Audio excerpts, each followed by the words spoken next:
Hello everyone and welcome to another video. और आज का हमारा टॉपिक है rights conferred by the copyright. अब देखो, जो भी कॉपीराइट है वो हमें दो तरीके के राइट्स प्रोवाइड करता है, इकोनॉमिक राइट्स और मोरल राइट्स। हमने अपनी पिछली वीडियो में पढ़ा था कि कौन कौन से वर्क्स हैं जिनको प्रोटेक्ट किया जाता है अंडर कॉपीराइट।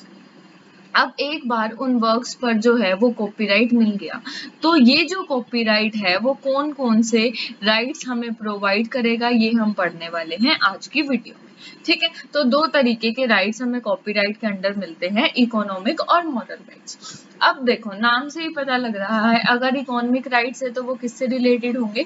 फाइनेंशियल गेन से रिलेटेड होंगे। अब फाइनेंशियल गेन में क्या क्या इंक्लूडेड है? फाइनेंशियल गेन में इंक्लूडेड है रिप्रोडक्शन, डिस्ट्रीब्यूशन, रेंटल और इंपोर्टेशन। सबसे पहले रिप्रोडक्शन क्या हो गया? रिप्रोडक्शन हो गया कि भाई अगर मान लो मेरे को एक मूवी पसंद आई किसी की, ठीक है, कोई हॉलीवुड मूवी मेरे को पसंद आ गई, मैंने उसको इंडियन वर्जन में बना के और उसको रिप्रोड्यूस कर दिया, ठीक है, सब पैसे लगा के उसको रिप्रोड्यूस कर दिया, खूब बिकी, ठीक है।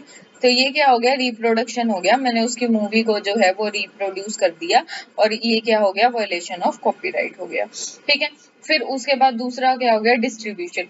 डिस्ट्रीब्यूशन आई थिंक मोस्टली सब लोगों ने किया है, चाहे बचपन में हम किसी से गेम खरीद के लाते थे या वो जो पेड गेम्स होते थे या पेन ड्राइव में सॉफ्टवेयर डलवा के लाते थे, या फिर बड़े होने के बाद भी इवन टेलीग्राम पर जो है हमें मूवीज के लिंक मिल जाते हैं बहुत बार, तो हम जाके ना देख के हम टेलीग्राम से डाउनलोड करके कोई भी नई मूवी देख लेते हैं। अब तो कम हो गया क्योंकि वायलेशंस आने लग गए हैं, पर पहले तो बहुत ही, आई थिंक ऑलमोस्ट हर मूवी, हर टीवी शो, फ्रेंड्स हो गया, how I met your mother हो गया, सब टेलीग्राम पे मिल जाता था। तो ये भी वायलेशन है। ये क्या हो गया? डिस्ट्रीब्यूशन। फिर हो गया रेंटल। रेंटल क्या हो गया कि अगर मान लो भाई सॉफ्टवेयर वाला एग्जाम्पल ले लो इसमें, कि ये जो सॉफ्टवेयर, ठीक है, सॉफ्टवेयर पेड होते हैं।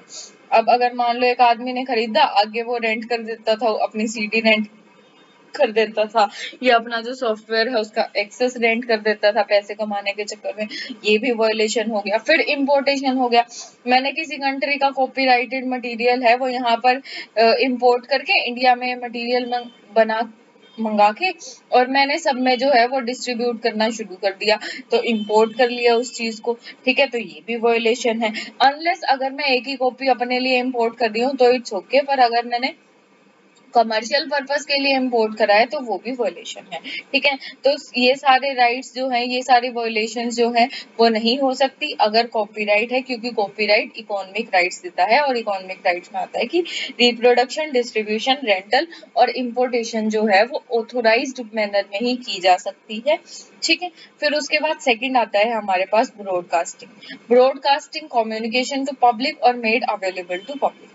ब्रॉडकास्टिंग में क्या हो गया? ब्रॉडकास्टिंग में हो गया, अगर मान लो मैंने क्या करा, मैंने एक एड बनाई है या मैंने एक शॉर्ट फिल्म बनाई है, ठीक है, अब मैंने बना के मैंने तो डाल दी अपने यूट्यूब पे, ठीक है, तो इसलिए मेरा कॉपीराइट आ गया ना उस पे। पर कोई आदमी है उसने उस एड को टीवी पे चला दिया, उसने ब्रॉडकास्ट कर दिया उस एड को, या रेडियो पे चला दिया, तो ये मेरे राइट्स का वायलेशन है क्योंकि मैंने तो यूट्यूब चैनल पे डाली थी। ये हो गया। फिर क्या हो गया? Communication to public. अब किसी ने कम्युनिकेट नहीं करा पब्लिक को, मतलब किसी ने, सॉरी, ब्रॉडकास्ट नहीं करा, टीवी पे नहीं दिखाया, उसने क्या करा, कोई भी मीटिंग है या कोई भी वो है, कम्युनिटी गैदरिंग है, उसमें ये जो एड है ये चला दी। मैं नहीं चाहती थी कि लोग उसके उससे देखें, मैं चाहती थी कि लोग मेरे चैनल से देखें, तभी मेरे व्यूज बढ़ेंगे, मैं नहीं चाहती कि किसी और के व्यूज बढ़े, किसी और को बेनिफिट मिले, ठीक है। तो उसने क्या किया? कम्युनिकेशन टू पब्लिक कर दी, जिससे अब यार लोगों ने पहले देख ली तो मेरे चैनल पे आके वो क्यों देखेंगे, तो मेरे राइट्स का तो वायलेशन हो गया, ठीक है। और साथ में क्या हो गया? Made available to public. किसी ने सीडी बना दी, मान लो मैंने मूवी बनाई थी, कोई शॉर्ट फिल्म बनाई थी, किसी ने सीडी बना के पेन ड्राइव में डाल के उसको लोगों को जो है वो अवेलेबल कराना शुरू कर दिया, तो ये भी मेरे राइट्स का वायलेशन है, ठीक है। फिर थर्ड हो गए translation and adaptation rights. Translation and adaptation में राइट्स में क्या हो गया कि लेट्स से कि मैंने एक नोवेल लिखी है और मैंने वो नोवेल लिखी है इन हिंदी, ठीक है। अब एक थर्ड पर्सन आता है और वो क्या करता है, वो इस हिंदी नोवेल को इंग्लिश में ट्रांसलेट करता है और अपना नाम लिख देता है कि भाई मेरी नोवेल है, तो वायलेशन है, क्योंकि बनाई तो मैंने है, क्रिएटर तो मैं हूँ, तो तुम ट्रांसलेट करके अपनी थोड़ी दिखा सकते हो। वैसे ही अगर मान लो कोई ट्रांसलेट ना करके मेरे इस हिंदी नोवेल की जो है एक फिल्म बना लेता है, ठीक है, उसको उस पे मूवी बना देता है और खूब पैसे कमाता है, ठीक है। तो उसने क्या करा, अडेप्टेशन राइट्स है मेरे पास, उसने वो वॉयलेट करे, तो ये भी क्या है, सारा वॉयलेशन है, ठीक है। तो सबसे पहले हमने क्या पढ़ा, इकोनॉमिक राइट्स के अंदर 3 हमने ब्रॉड हेड्स पढ़े, रिप्रोडक्शन, डिस्ट्रीब्यूशन, रेंटल, इंपोर्टेशन, फिर सेकंड और थर्ड, ये सारे हेड्स पढ़ने के बाद अब हम चलते हैं मोरल राइट्स पे।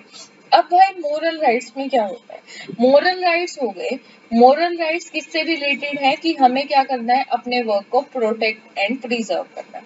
अब ये प्रोटेक्ट एंड प्रिजर्व क्या हो गया, अब प्रोटेक्ट एंड प्रिजर्व हो गया कि अगर मान लो मैं कहीं रहती हूँ, ठीक है, और मैं जहाँ रहती हूँ या मेरी जो फैमिली है, मेरे एंसेस्टर्स ने ना मुझे एक स्किल दी है, एक स्किल, ऐसी स्किल जिसको मैं यूज करके एक बहुत ही यूनिक जो है वो आर्ट वर्क प्रोड्यूस कर सकती हूँ, ठीक है।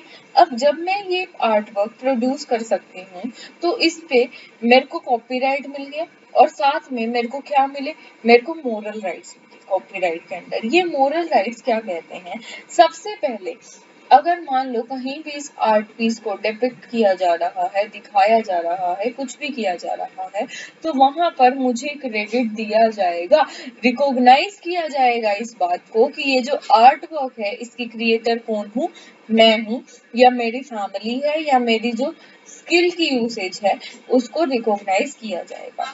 सेकंड थिंग क्या है, सेकंड थिंग ये है कि भाई ये जो मेरा आर्ट वर्क है, ठीक है, इसको कोई अगर मान लो किसी इंसान को इसका एक्सेस मिल गया, ठीक है, और वो इस आर्ट वर्क को एडिट करके और जो है कुछ और बनाना चाहता है, उसने क्या करा, उसने मेरा आर्ट वर्क लेके उस पे ऐसे बना दिया, ठीक है, अब उसने कुछ और बना दिया। अब इससे क्या हुआ, इससे जो मेरी रेप्यूटेशन थी या ये जो स्किल थी, ठीक है, मेरी फैमिली की रेप्यूटेशन थी, वो डैमेज हो गई, ठीक है, मतलब उसने मेरे आर्ट वर्क को डैमेज कर दिया या म्यूटिलिएशन कर दिया इस तरीके का, जिससे हमारी जो रेप्यूटेशन है वो क्या हुई, वो अफेक्ट हुई, ठीक है। तो अगर ऐसा होता है तो ये भी क्या है, वॉयलेशन है मेरे मोरल राइट्स का। तो ये दो चीजें जो है वो मोरल राइट्स के अंदर प्रोटेक्टेड है। अब देखो हमारे पास जो हमारा कॉपीराइट एक्ट है 1957, उसमें कंप्यूटर प्रोग्राम को जो है वो सब्जेक्ट माना गया है और कॉपीराइट प्रोटेक्शन जो है वो उसको प्रोवाइड की गई है, पर ऐसी जो प्रोटेक्शन है वो बर्न कन्वेंशन में नहीं दी गई थी। अब यार ऑब्वियस बात है, बर्न कन्वेंशन 1886 में आई थी, 1886 में किसने सोचा होगा कि कंप्यूटर प्रोग्राम को भी प्रोटेक्शन प्रोवाइड करनी चाहिए, पर बाद में जब वाइपो की कॉपीराइट ट्रीटी आई, वर्ल्ड इंटेलेक्चुअल प्रॉपर्टी ऑर्गेनाइजेशन की कॉपीराइट ट्रीटी आई, उसमें इसको रिकॉग्नाइज कर दिया गया, और उसके बाद से इसको भी रेंट या सोल्ड और सारे जो इकोनॉमिक और मॉरल राइट्स हैं इसको भी प्रोवाइड कर दिया गया। अब ठीक है, हमने सब पढ़ लिया, हमने पढ़ लिया कि कॉपीराइट के अंदर हमें इकोनॉमिक राइट्स मिलते हैं, हमें मॉरल राइट्स मिलते हैं। अब हम देखते हैं कि इन राइट्स में प्रॉब्लम क्या है।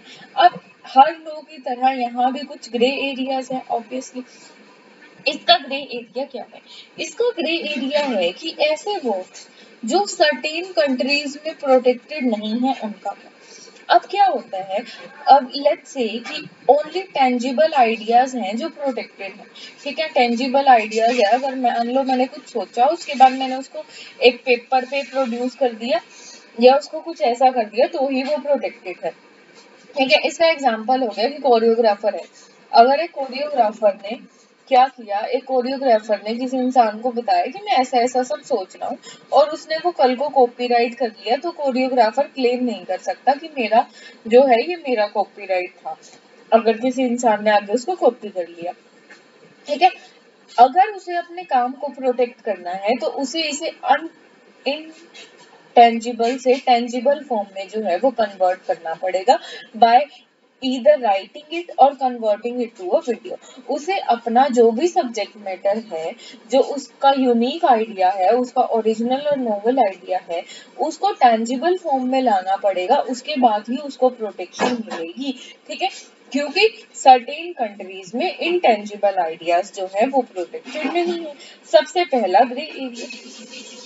उसके बाद दूसरा ग्रे एरिया जो हमारे लॉ ने बहुत ही क्लियरली स्पेसिफाई किया है, वो दूसरा ग्रे एरिया है सेक्शन 52 ऑफ कॉपीराइट एक्ट 1957।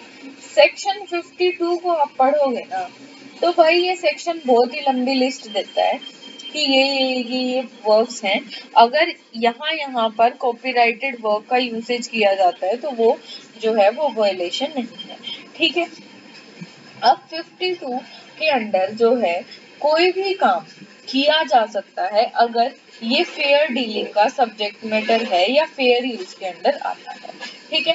तो वैसे तो कोई भी वर्क जो है उसको यूज नहीं किया जा सकता ऑथर की परमिशन के बिना, अनलेस फ्री विल से कोई पर्सन की पता ही नहीं लगा या इनवॉलंटरी या कंपल्सरी लाइसेंस उसे मिल गया अंडर फेयर यूज और फेयर डीलिंग। अब यार वो गाँव में इसके गाँव में कि भाई मैं तो सेक्शन 52 के अंडर कर रहा हूँ और फेयर यूसेज कर रहा हूँ, इसके गाँव में वो उसका कोई भी यूसेज कर सकता है, ठीक है। तो ये हो गया, ये हमारा हो गया सेकेंड ग्रे एरिया। उसके बाद थर्ड ग्रे एरिया हो गया, कभी कभी अग्रीमेंट्स क्या करते हैं, अग्रीमेंट्स चाहते हैं कि सोशल लेजिस्लेशन बनाया जाए, एक ऐसा लॉ बनाया जाए जो सिटीजन्स हैं उन्हें प्रोटेक्ट करता है।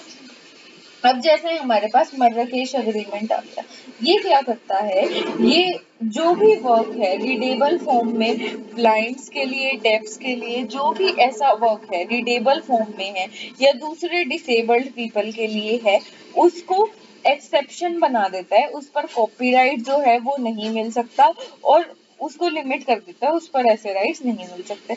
अब यार देखो बहुत क्लियर बात है, अगर मान लो हमने एक लॉ बनाया, ठीक है, हमने उस लॉ में कोई भी एक हमने सोशल लेजिस्लेशन समझ के हमने एक लूप होल छोड़ दिया कि भाई ताकि लोग जो है जो हमारे माइनॉरिटी में लोग हैं या जो डिसेबल्ड लोग हैं वो उसका फायदा उठा सके।